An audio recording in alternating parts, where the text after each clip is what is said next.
मैं कोलकाता केस में एक ट्रेनी डॉक्टर हूँ और आज मैं आपको अपनी पूरी जीवन कथा बता रही हूँ।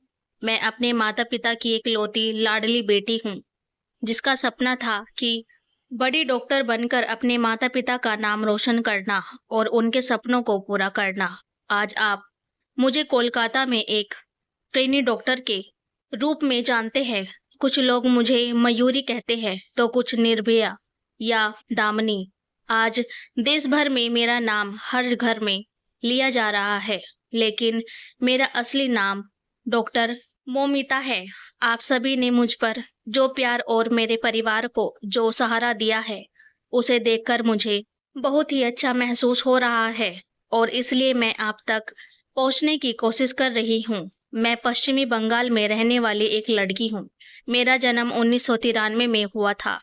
घर में इकलौती होने के कारण मैं अपने माता-पिता की बहुत लाडली थी। बचपन से ही मैंने अपने माता-पिता को मेहनत करते हुए देखा। मुझे याद है एक बार जब मैंने डॉक्टर बनने की इच्छा अपने माता-पिता से जाहिर की, तो हम एक मध्यम वर्ग परिवार से होने के बावजूद मेरे पिता को मेरी यह इच्छा सुनकर बहुत खुशी हुई। उन्होंने मुझसे कहा, "तुम बहुत पढ़ लिख कर बड़ी डॉक्टर बनना, मैं हूं ना।"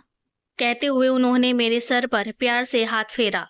तब से मेरे माता-पिता ने अपनी मेहनत की कमाई से मेरी शिक्षा के लिए पैसे बचाए। लोग अक्सर मेरे पिता से कहते थे कि गरीब होने के कारण वे अपनी बेटी को डॉक्टर नहीं बना पाएंगे। ये बात मुझे बहुत चुभती थी, लेकिन मैंने पूरी मेहनत से पढ़ाई जारी रखी और सभी को गलत साबित कर दिया। आखिरकार मैंने अपनी मेहनत से सरकारी कॉलेज में प्रवेश प्राप्त किया।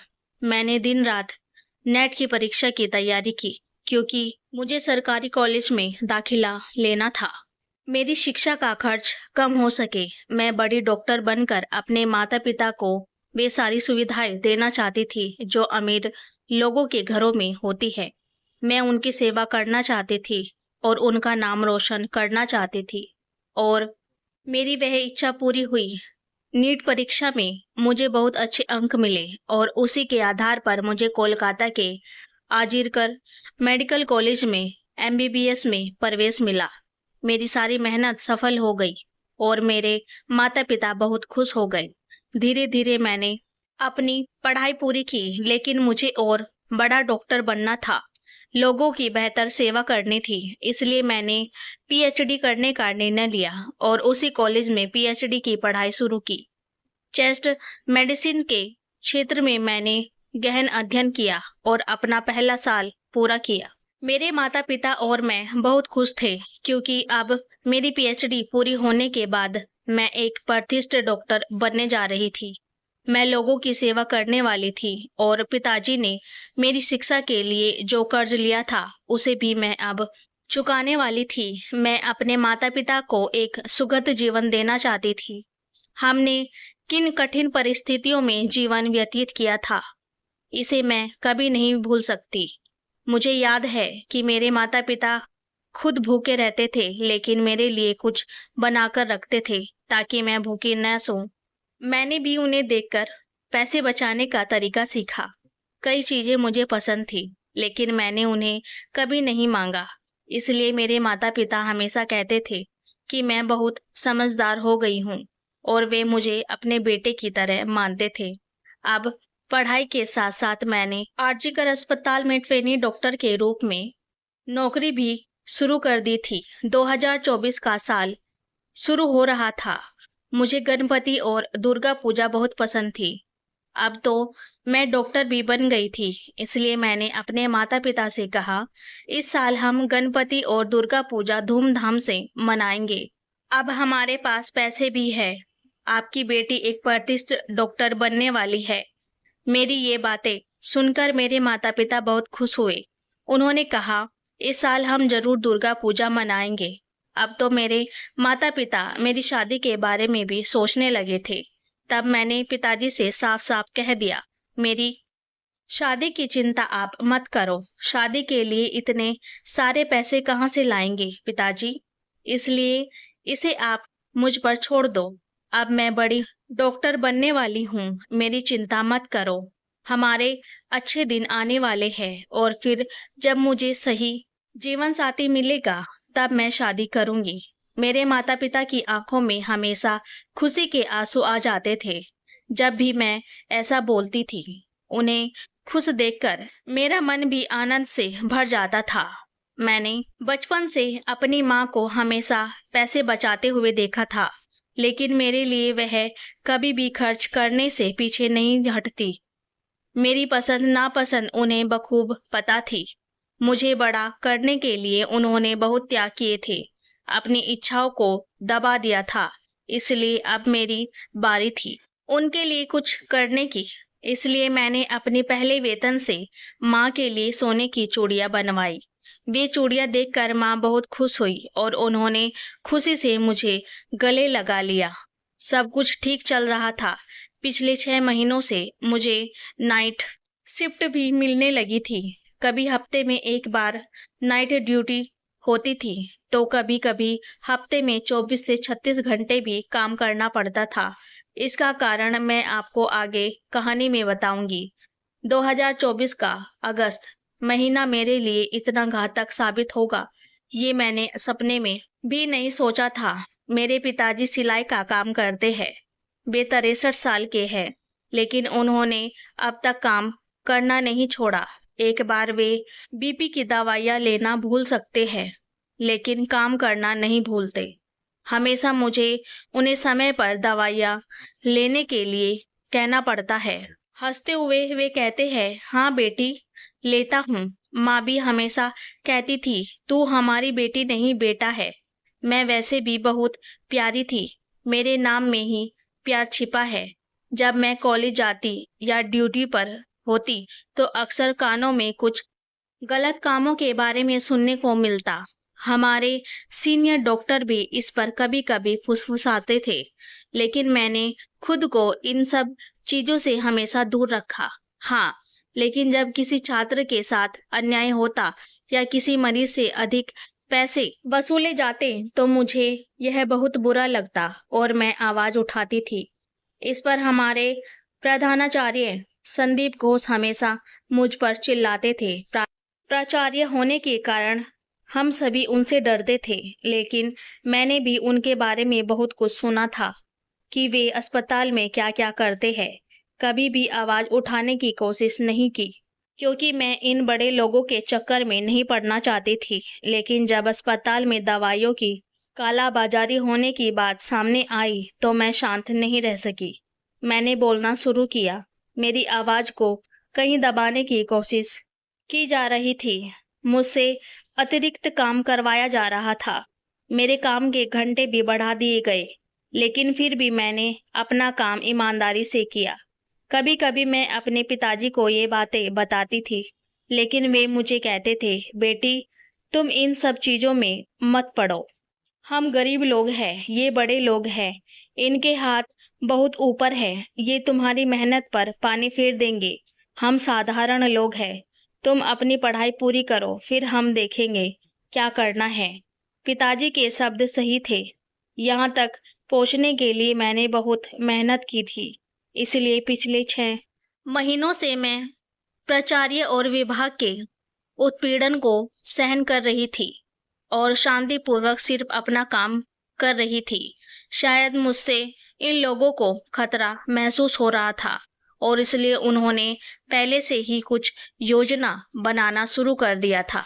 लेकिन मुझे इसका जरा भी अंदाजा नहीं था। कभी-कभी मेरे दोस्त और मैं इस विषय पर चर्चा किया करते थे कि हमारे अस्पताल में कितने गलत काम हो रहे हैं, लेकिन हम हमेशा बोलते-बोलते चुप हो जाते थे, क्योंकि हमें इन चीजों में उलझना नहीं था।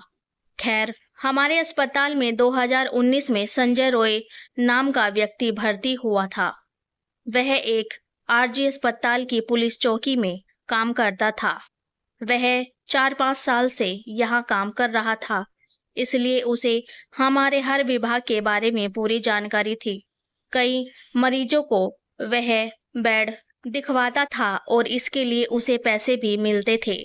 लेकिन इस संजय रॉय की नज़र बहुत खराब थी।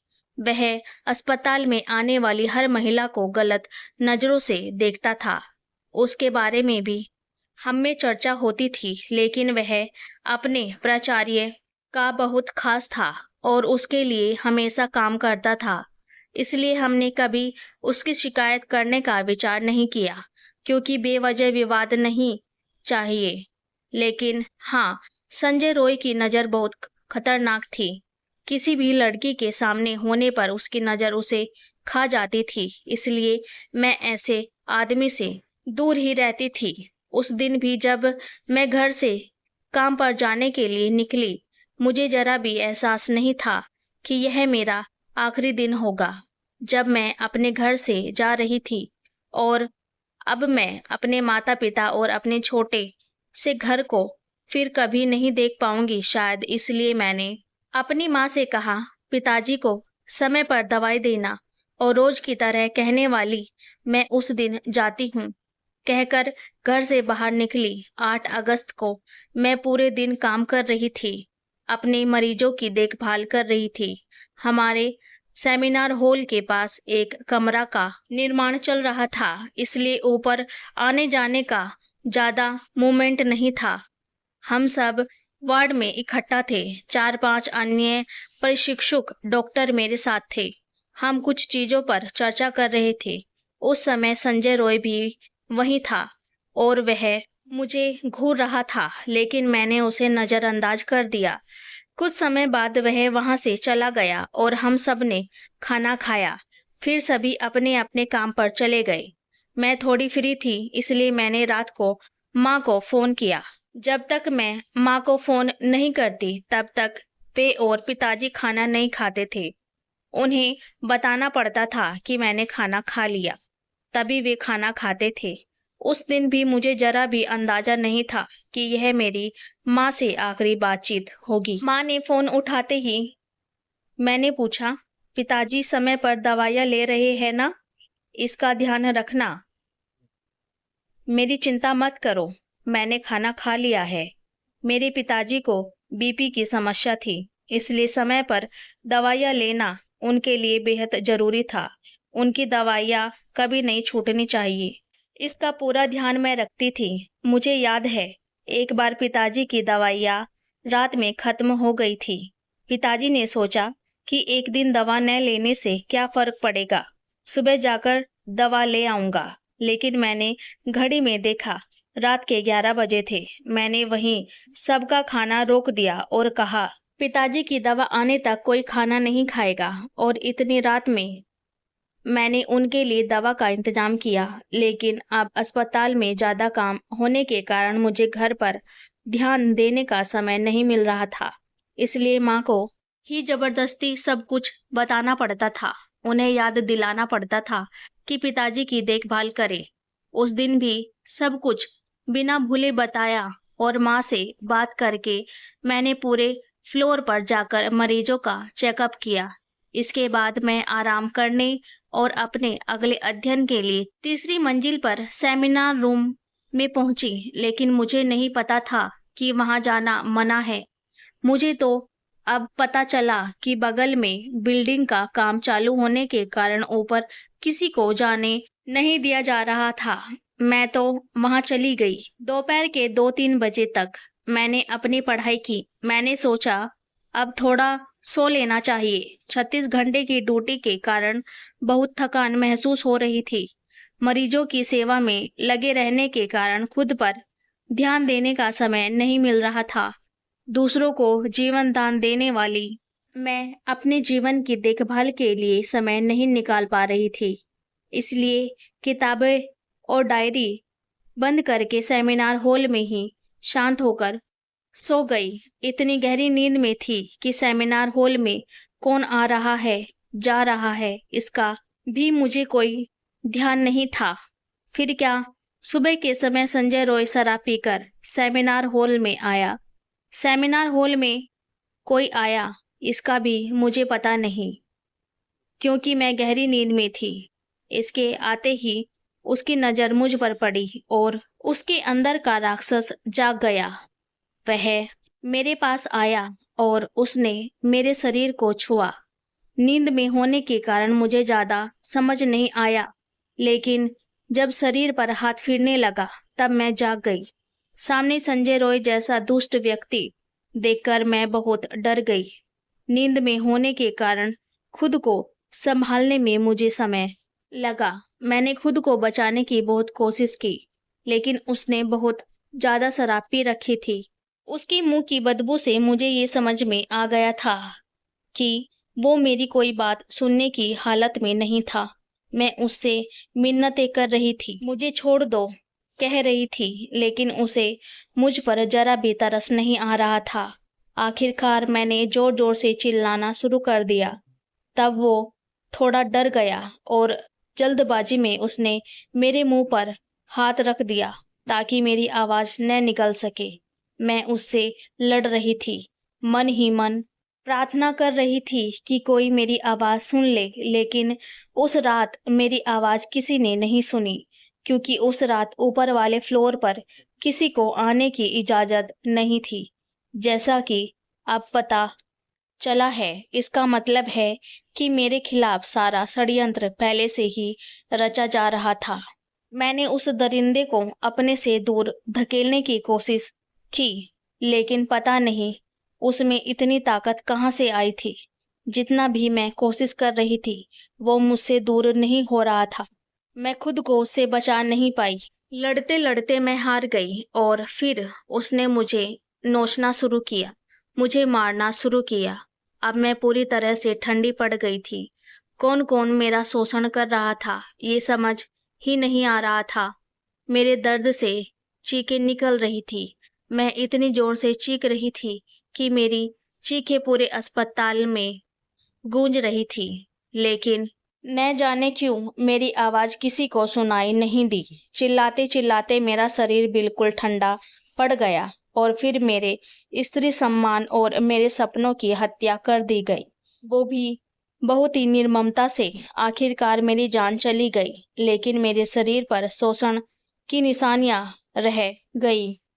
मेरा चश्मा टूट गया, उसकी किरचें मेरे खून से सने हुए आंखों में घुस गई थी।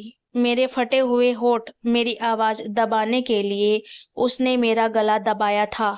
खुद को बचाने की कोशिश में मेरे खून से सने हुए नाखून मेरे शरीर पर किए गए अनगिनत बार, जांग की हड्डी टूटने तक फैली हुई मेरी टांगे और घायल हुए मेरे जननाग।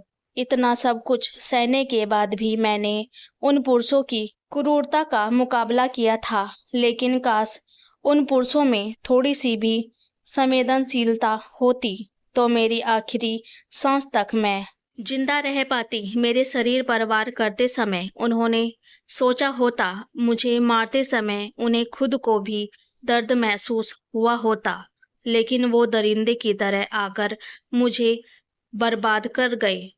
दोस्तों, उस दिन मेरे अंदर के स्त्रीत्व का बलात्कार हुआ और आखिरकार इस ट्रेनी डॉक्टर मोमिता ने दुनिया से अलविदा कह दिया।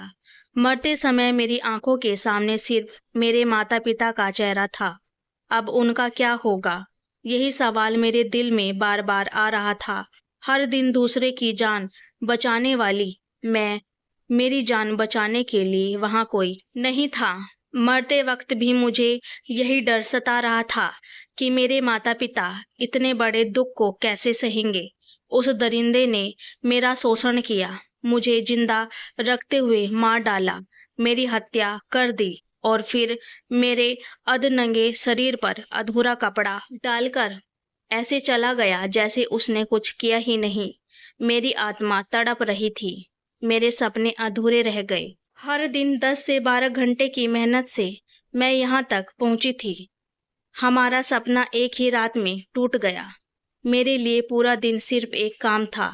मुझे किताबों के अलावा कुछ भी नहीं पता था। मुझे एमडी में गोल्ड मेडल चाहिए था, टॉप कर डॉक्टर बनना था। मैंने अपनी डायरी में भी यही लिखा था, क्योंकि मेरे माता पिता ने बड़े मेहनत से मुझे पढ़ाया था और एक रात में उनकी मेहनत और मेरी पढ़ाई सब कुछ जलकर राख हो गई थी। असल में अगले दिन से क्या हुआ, कैसे अपराधी पकड़े गए, ये सब आपको पता ही है। लेकिन फिर भी अगले दिन सुबह मेरी आत्महत्या की खबर मेरे घर पहुंचाई गई। मेरे माता पिता को कहा गया, आपकी बेटी ने हॉस्पिटल में आत्महत्या कर ली, ऐसा बताया गया। माँ तो सब कुछ खत्म हो गया कहकर रोने लगी। पिताजी तो कुछ सोचने की हालत में ही नहीं थे। पड़ोस में रहने वाले रिश्तेदारों ने उन्हें संभाला और हॉस्पिटल तक लेकर आए। दौड़ते हुए आने वाले मेरे माता पिता अपनी बेटी को आखिरी बार देखने के लिए तड़प रहे थे, लेकिन उन्हें अंदर जाने नहीं दिया जा रहा था, क्योंकि अंदर मेरी हत्या के सबूत मिटाए जा रहे थे। मेरी माँ गिड़गिड़ा रही थी, बेटी को एक बार देखने दो कहकर रो रही थी। पूरे 3 घंटे बाद मेरे माता पिता को मुझे दिखाने की इजाजत मिली। बेटी को घायल और अर्धनग्न हालत में देखकर मेरे माता पिता तुरंत समझ गए, ये आत्महत्या नहीं, हमारी बेटी आत्महत्या करने के लिए डॉक्टर नहीं बनी थी। मेरी ऐसी हालत देखकर माँ और पिता तुरंत बोले, ये एक बलात्कार है। माता पिता ही थे, लेकिन रिश्तेदार, दोस्त, सहयोगी सब मेरे लिए जोर से आवाज उठाते हैं। मेरा बलात्कार करके मेरी हत्या की गई है, इसलिए सभी गुस्से में थे। इतना बड़ा हंगामा देखकर पुलिस आखिरकार बहुत देर से आई और पूछताछ शुरू होती है। तब तक काफी भीड़ इकट्ठी हो जाती है। इतनी बड़ी जनता के इस आक्रोश से संजय रॉय अपने हेडफोन के सहारे पकड़ा भी जाता है। बिना कुछ कहे वो आरोपी अपना गुनाह भी कबूल कर लेता है। फिर उसे गिरफ्तार कर लिया जाता है और मामला वहीं खत्म कर दिया जाता है। किसी का कहना है कि मेरे साथ सिर्फ बलात्कार हुआ है, तो कोई कह रहा है कि सामूहिक बलात्कार हुआ है। मेरी योनि में पाया गया 151 ग्राम वीर्य, जो केवल उस आरोपी का बताया जा रहा है। क्या मेरे साथ हुआ सामूहिक बलात्कार दबाया जा रहा है? अचानक मरम्मत के नाम पर घटनास्थल की दीवारें तोड़ी जाने लगी। उसका क्या? इमरजेंसी रूम में सीसीटीवी कैमरा नहीं था, लेकिन जो वीडियो मिला था उसमें अब तक कोई सच्चाई सामने क्यों नहीं आई? क्या बलात्कार और मुझे मारने की साजिश में शामिल बड़े चेहरों को बचाने के लिए सबूत मिटाया जा रहा है?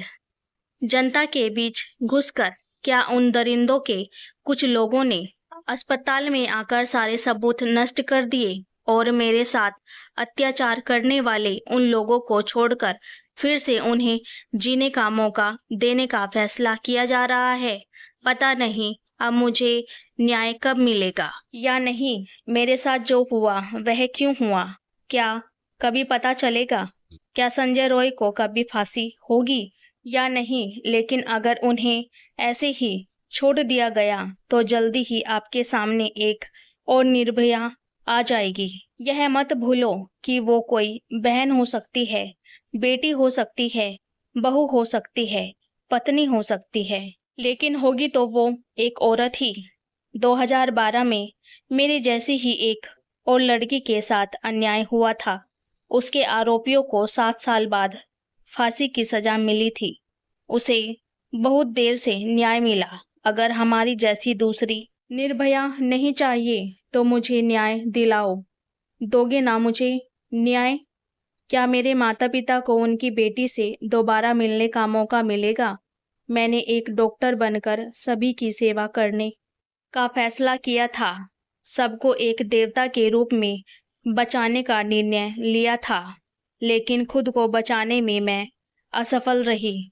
मरणासन अवस्था में मैंने आखिरकार अपने सांसें रोक ली और एक अनसुलझी गुत्थी बनकर रह गई। जीते हुए लोगों की सेवा करके खुशी से जीने का मेरा सपना अधूरा ही रह गया। मेरी हत्या और बलात्कार की गुत्थी अब सुलझती नजर नहीं आ रही। मैं वही ट्रेनी डॉक्टर बोल रही हूँ, डॉक्टर मोमिता, जो कुछ दिन पहले तक आप में से ही एक थी। बिना किसी गलती के मैंने अपनी जिंदगी खो दी। काश उन लोगों में कुछ संवेदनशीलता होती तो आज यह महिला डॉक्टर जिंदा होती, मेरे माता पिता इस दुख से उबर नहीं पाए हैं, लेकिन फिर भी मजबूती से खड़े होकर मुझे न्याय दिलाने की कोशिश कर रहे हैं। मेरे पिता की केवल एक ही बेटी थी, लेकिन आज मैं भले ही ईश्वर के पास आ गई हूँ, मगर अब आप सभी बेटी बेटियां मेरे माता पिता की संतान हो। एक बेटी चली गई, लेकिन हजारों बेटे बेटियां उन्हें मिल गए हैं। इसलिए कृपया मेरे माता पिता की देखभाल करें। मेरे पिताजी बहुत स्वाभिमानी हैं, वे किसी का पैसा नहीं लेंगे या मदद भी नहीं मांगेंगे। यह मैं अच्छी तरह से जानती हूँ, क्योंकि उन्हें सब कुछ मेहनत से ही पसंद है। आज उनकी बेटी उनके पास नहीं है, इसलिए आप ही मेरे माता पिता के बच्चे बन जाए। जब भी जरूरत पड़े उनका साथ दे, मेरे माता पिता की मदद करे, मुझे न्याय दिलाए और मेरे माता पिता को भी सुख से जीने का मौका दे। मुझे पता है कि जब तक मुझे न्याय नहीं मिलेगा, मेरे माता पिता भी शांति से नहीं बैठेंगे, वे अंदर ही अंदर मरते रहेंगे। ईश्वर करे मेरे साथ जो हुआ वह किसी और घर की बेटी के साथ ना हो। किसी भी माता पिता से उनकी बेटी दूर न हो। मैं अपने माता पिता से बहुत प्यार करती हूँ, इसलिए ही मुझे सबसे ज्यादा दुख हो रहा है कि आज मैं उनके पास नहीं हूँ। इतना कठिन परिस्थिति में मैं उनके आंसू पोंछने के लिए नहीं हूँ। दोस्तों, मुझे न्याय दिलाओ, आरोपियों को सजा दिलाओ, आवाज उठाओ, मेरे माता पिता का सहारा बनो, उनकी मदद करो। सच में, भले ही मैं अब नहीं हूँ, लेकिन अब आप ही उनकी संतान बनो। मुझे और कुछ नहीं चाहिए। अगर आप मेरे साथ हैं तो मुझे न्याय दिलाने के लिए आवाज उठाओ। कमेंट में जरूर बताओ, मुझे न्याय मिलेगा ना? यह कहानी सच्ची है, कोलकाता की एक महिला डॉक्टर की है। फिर भी मैंने अपने शब्दों में इस दर्दनाक कहानी को बताया है। मुझसे जो कुछ गलती हुई हो तो माफ़ी चाहती हूँ।